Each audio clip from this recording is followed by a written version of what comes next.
Сәлеметсіздер ме, оқушылар? Мен бүгін қазақ тілі сабағында сендермен кездескеніме өте қуаныштымын. Менің аты жөнім Абилова Роза Жұмабекқызы. Алматы қаласындағы Зерде мектеп-гимназиясының бастауыш сынып мұғалімімін. Біз қазақ тілі сабағында өткен сабақты еске түсіруден бастаймыз. Біз өткенде етістіктің шақтарымен танысқан болатынбыз. Етістік дегеніміз не? Бәріңде осы сұраққа іштей жауап беріп отырыңдар. Етістіктің неше шағы болады? Өткен шақ етістіктері нені білдіреді? Және етістіктің өткен шағы қандай сұрақтарға жауап береді? Егер сендер осы сұрақтың бәріне іштей дұрыс жауап беріп отырсаңдар, онда өткен сабақтың материалдарын толық меңгергендеріңді білесіңдер. Мысал келтірейік. Мен оқыдым, сен оқыдың, ол оқыды. Міне осы жердегі оқы деген етістік өткен шақта тұр. Бірінші жағы, екінші жағы және үшінші жағында. Енді сендер отан деген сөзді естіген уақытта сендерге қандай ой түседі? Отан дегеніміз не? Оны сендер қалай түсінесіңдер? Кәне, бір уақыт осы сөзді ой елегінен өткізейік. Яғни, отан дегеніміз, дұрыс ойлап отырсыңдар. Отан дегеніміз, ол біздің мемлекетіміз, ол біздің отбасымыз, ол біздің достарымыз, ол бізді қоршаған әлем. Яғни, осы отан деген сөзді естігенде көз алдарыңа бірнеше сөз келеді. Енді балалар, қазақ тілі оқулығын ашып, 86-шы беттегі Нұрсұлтан Ғалымбекұлының «Отан» атты өлеңін қараңдар. Мен қазір сол өлеңді сендерге оқимын, ал сендер қарап отырыңдар. Қарап отырып, ішіндегі етістіктерді жайлап түртіп отырыңдар. Отан. Білімнен жұпар жинайын, еліме бақыт сыйлайын. Жүрекпен сүйіп отанды, жүрекпен мәңгі жырлайын.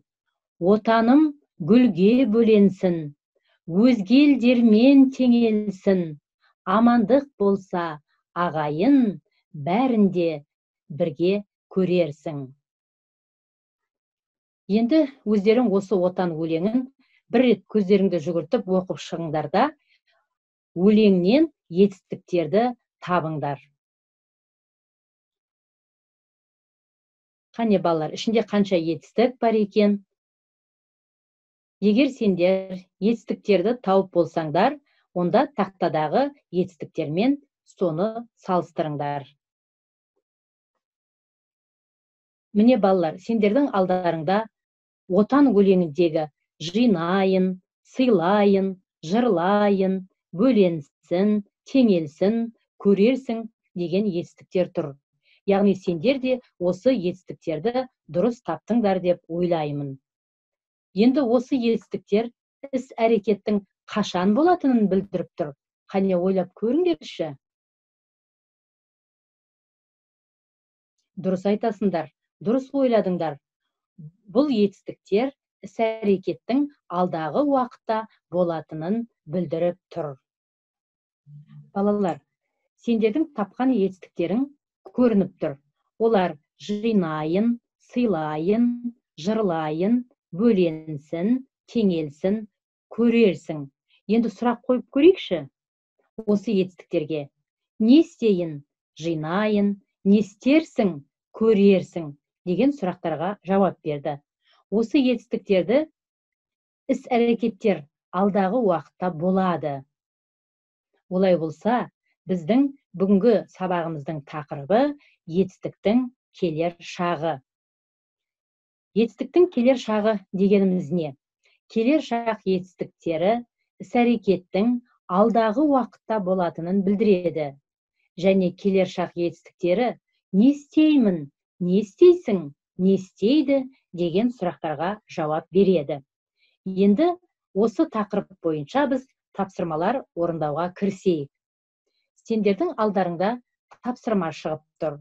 Бұл тапсырма берілген сөздерменен сөйлем құрастырып көрейік. Мысалы, мынандай сөйлем. Мен каникулда атама көмектесемін. Сен каникулда атаңа көмектесесің. Ол каникулда атасына көмектеседі. Яғни көмектесемін, көмектесесің, көмектеседі деген етістіктер бұл алдағы уақытта болатын іс-әрекетті білдіреді. Енді келесі тапсырманы орындап көрейік. Ойна етістігін келер шақта жіктеп көрейік. Жекеше түрінде мен ойнаймын, сен ойнайсың, сіз ойнайсыз, ол ойнайды. Көпше түрінде біз ойнаймыз, сендер ойнайсыңдар, сіздер ойнайсыздар, олар ойнайды. Балалар, бұл етістіктер сендерге үлгі есебінде беріліп тұр. Алдағы уақытта осындай тапсырма болған кезде етістіктерді осылай жіктеп көресіңдер. Сонымен біз бүгінгі сабақта етістіктің келер шағын өттік. Енді осы білімімізді тексеру үшін төменде берілген етістіктерге біз келер шақтағы етістіктерді жазып көрейік. Ұшты. Қазір көреміз қандай етістік шығатын. Ұшады. Келді. Алдағы уақытта келеді. Барды. Барады. Оқыды. Оқиды. Тапты. Шапты. Шабады. Міне сендердің қойған етістіктерің бұл етістіктің келер шағы.